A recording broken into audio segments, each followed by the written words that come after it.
જો નળ બંધ કરો, પાણી વેસ્ટ થાય છે. જો ચીકુભાઈના મારા આવું કામ હોય. નો પાણી વેસ્ટ થાય. ચીકુ પાણી વેસ્ટ ન કરાય. સૌથી પહેલાં હું તમને ટાઈમ બતાવી દઉં. આપણે છે ને બીજા દિવસનો વ્લોગ સ્ટાર્ટ કરવાનો ટાઈમ થઈ ગયો. 12 વાગી ગયા છે. એટલા કપડાં છે ને હવે આ પહેલાં ઇસ્ત્રી કરી લઉં અને પછી થોડા ઘણા ચીકુભાઈના છે તો એ કરી નાખું. ને આ બાજુ સ્માઇલી કુગરા પાસે આવી ગયા છે. શોપિંગ કરવા જતા ડીમાર્ટમાં. પહેલાં નાસ્તો કરી દઈશ, પછી આપણે શોપિંગ કરશું. તો હેલો ફ્રેન્ડ્સ, ગુડ મોર્નિંગ, જય શ્રી કૃષ્ણ, જય માતાજી. કેમ છો બધા? મજામાં? તો સ્વાગત છે આજના નવા બ્લોગમાં. તો અત્યારે છે ને ટાઈમ થઈ ગયો છે 11:15 ને આપણે અત્યારે બ્લોગ સ્ટાર્ટ કર્યો કેમ કે સવારથી કરતા હતા કામ. એટલે હવે છે ને કામ ઓલમોસ્ટ થઈ ગયું છે, થોડું ઘણું બાકી છે. અત્યારે મમ્મી કરે છે બહાર. જો અને સૌથી પહેલાં તમે જો ચીકુભાઈ શું કરે છે. શું કરે છે? જો નળ બંધ કરો, પાણી વેસ્ટ થાય છે. જો ચીકુભાઈના મારા આવું કામ હોય. નો પાણી વેસ્ટ થાય. ચીકુ પાણી વેસ્ટ ન કરાય. તો જો ચીકુભાઈ અમારા પાણી વેસ્ટ કરે છે ને મમ્મી આ ફળિયું ધોવે છે ને પછી એમાં પોતું ને એવું કરવાનું છે તો મમ્મી અત્યારે કરે છે. અને હું આવી ગઈ રસોડામાં. 11:15 થઈ ગયા છે. આપણે રસોડામાં આવી જવું પડે. તો છે ને આજે બનાવવાનું છે દાળ ઢોકળી. તો એના માટે જો દાળ છે ને પલાળવા મૂકી દીધી હતી. હવે છે ને કુકરમાં બાફવા મૂકી દીધી છે. અને અહીં લોટ છે ને સ્પેશિયલ આપણે ઢોકળી માટે નથી બાંધવાનો. સવારે બાંધેલો હતો ને એની જ ઢોકળી બનાવી નાખવાની છે. તો છે ને દાળ ઢોકળી અને વઘારેલા ભાત કરવા છે. તો વઘારેલા ભાતની બધી તૈયારી જ બાકી છે, સુધારવાનું બાકી છે. તો એ સુધારી નાખું. અને આ બાજુ જો ચીકુભાઈ રહે ને તોફાન કરે. શું કરસ તું? તોફાન કરસ. પાણી વેસ્ટ ન કરાય બેટા. પછી આપણે નાવું હોય ત્યારે ક્યાંથી પાણી આવે? તો ચાલો આપણી સીટી પડી ગઈ છે કુકરની. એક સીટી પડી ગઈ, 2-3 પડે એટલે બંધ કરી દઈ. તો ચાલો તમે કન્ટિન્યુ રહેજો આજના બ્લોગમાં. ને હું ફટાફટ રસોઈની તૈયારી કરી લઉં અને ફટાફટ રસોઈ બનાવી લઉં અને ફટાફટ જમીએ લઈએ. તો ચાલો ફ્રેન્ડ્સ છે ને જો હવે પડી ગઈ છે સાંજ ને વાગી ગયા છે આઈ થિંક 5:30 જેટલો ટાઈમ થતો હોય છે. બપોરે તો છે ને જમીને પછી ખબર જ છે તમને હું શું કામ કરું, સૂઈ જવાનું. તો મસ્ત આરામ સૂઈ ગઈ. તો 4 વાગે ઉઠી. પછી 4 વાગે ઉઠીને ચા નાસ્તો મેં નથી કર્યો, ચીકુભાઈને કરાવ્યો ને પછી રેડી થઈ ગયા. આજે અમારે જવાનું છે બહારે. તે તો આગળ તમને જોવા મળશે કે ક્યાં જઈએ છીએ. એના માટે રેડી થઈ ગયા છે. ને ચીકુભાઈ અમારે જો ચીકુભાઈ રેડી થઈ ગયો છે. કા રેડી? કોની સાથે જવાનું છે? કોની સાથે જવાનું? તો ડેડી ક્યાં? બારે છે. હા તો આવું છે ફ્રેન્ડ્સ. તનું બહાર નીકળી ગયા છે ને અત્યારે છે ને એટલો તડકો છે ને 5:30 પોણા 6 જેટલો ટાઈમ થઈ ગયો છે. તોય છે તડકો કીધું હવે તડકો ભલે હોય આપણે નીકળી જઈએ. તો ચાલો તમે કન્ટિન્યુ રહેજો, આગળ બતાવી તમે કેમ જઈએ છીએ.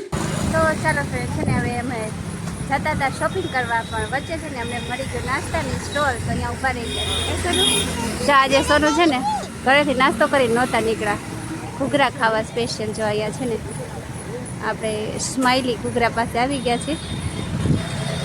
શોપિંગ કરવા જતા ડીમાર્ટમાં.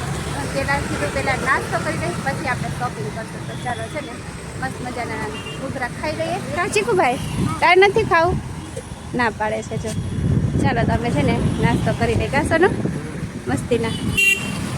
તો ચાલો ફ્રેન્ડ્સ છે ને જો મળી ગઈ છે સાંજ એકદમ. અને અમે છે ને નાસ્તો કરીને ગયા હતા આશાબેનના ઘરે આટો મારવા અને પછી આવી ગયા હતા અહીંયા જો શોપિંગ કરવા.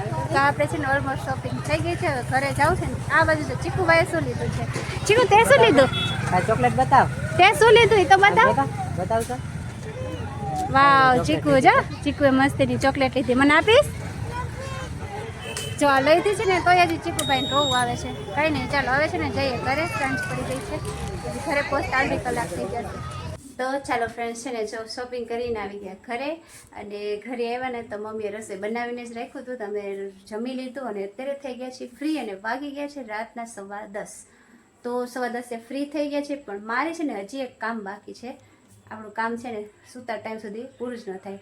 અને અત્યારે જે કામ છે ને એમાં તો ખબર નહીં મારે કેટલા વાગશે. તો અત્યારે મારે શું કામ છે? જો આટલા બધાય કપડાં છે ને ઇસ્ત્રી કરવાના છે. આ બધાય રહે ને ઇસ્ત્રી કરવાના છે. ઇસ્ત્રી કરીને મૂકી દઈએ એટલે પહેરવાના જ રહીએ આપણે ખાલી. ઇસ્ત્રી કરીને પછી બેડશીટ ને એવું બધું સરખું કરવાનું છે. એટલે આઈ થિંક તો 12 વાગી જશે. તોય જોઈએ 10 વાગે છે સ્ટાર્ટ કરી દઈએ, પછી જોઈએ કેટલા વાગે છે. તો ચાલો છે ને વધારે ટાઈમ પાસ નથી કરવાનો, હું ફટાફટ કરવાના લાગુ. ઇસ્ત્રી. ચાલો તો છે ને વાગી ગયા છે 11 અને મારે છે ને હજી 25% જ કામ થયું છે. જે આ બાજુ છે ને સોનુના આટલા કપડાં કરવાના હતા ને ઇસ્ત્રી, તો અત્યારે ખાલી જ થયા છે. કેમ કે જેવી હું ને ઇસ્ત્રી કરવા બેઠી ત્યાં ચીકુભાઈ આવ્યા ને એને થોડીક ખોટી કરી 15-20 મિનિટ, એટલે એટલી વાર લાગી. તો હવે છે ને મારા જો આટલા કપડાં છે ને હવે આ પહેલાં ઇસ્ત્રી કરી લઉં અને પછી થોડા ઘણા ચીકુભાઈના છે તો એ કરી નાખું. ને આ બાજુ ચીકુભાઈ છે ને હજી સૂતું નથી, શું કરે છે જો એ છે ને અત્યારે બાર એને ડેડીને કહું છું તમે બાર ઠંડામાં એને સુડાવી દો, નહીં તો પછી છે ને મને કામ ન કરવા દે અને મોડું થાય. તો ચાલો ફટાફટ આ કરી નાખું, બહુ ગરમી થાય છે ઇસ્ત્રી કરવામાં, અંદર કરવાનું હોય ને એટલે ચાલો તો ફટાફટ મારે ઇસ્ત્રી કરી નાખું. તો ફ્રેન્ડ્સ જો છે ને પહેલાં સૌથી પહેલાં હું તમને ટાઈમ બતાવી દઉં. આપણે છે ને બીજા દિવસનો વ્લોગ સ્ટાર્ટ કરવાનો ટાઈમ થઈ ગયો, 12 વાગી ગયા છે. તો 12 વાગે છે ને રાઈટ 12 વાગે મારે છે ને મારું કામ પૂરું થયું છે ઇસ્ત્રીનું.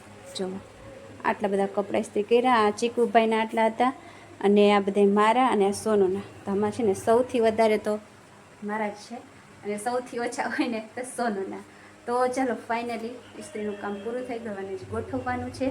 રૂમમાં હજી થોડુંક વ્યવસ્થિત કરવાનું છે. બેડશીટનું વાજ ધોયું હતું એટલે આજે જ પાથરી દઉં, કેમ કે કાલે તો આપણે રજા હશે નહીં, જોબ પર જવાનું હોય ને એટલે આજે જેટલું થાય એટલું તે કરી નાખીએ. પછી સવારમાં ટાઈમ ન હોય ને બપોરે આવી જાય એટલે થાકી જાય એટલે આવશે તો સારું. ચલો જે નીંદર મને આવતી નથી એટલે હું થોડું ઘણું બધું અત્યારે જ કામ પતાવી નાખું. તો ચાલો આજનો બ્લોગ આપણે અહીંયા પૂરો કરશું. તો આજનો બ્લોગ કેવો લાગ્યો કમેન્ટ કરી જરૂર જણાવજો, અને જો બ્લોગ સારો લાગ્યો હોય તો લાઈક ને શેર કરી નાખજો, અને ચેનલમાં નવા હોય તો ચેનલને કરી દેજો સબસ્ક્રાઈબ. મળીએ કાલે નવા બ્લોગ સાથે, ત્યાં સુધી બાય બાય, જય શ્રી કૃષ્ણ, ગુડ નાઇટ.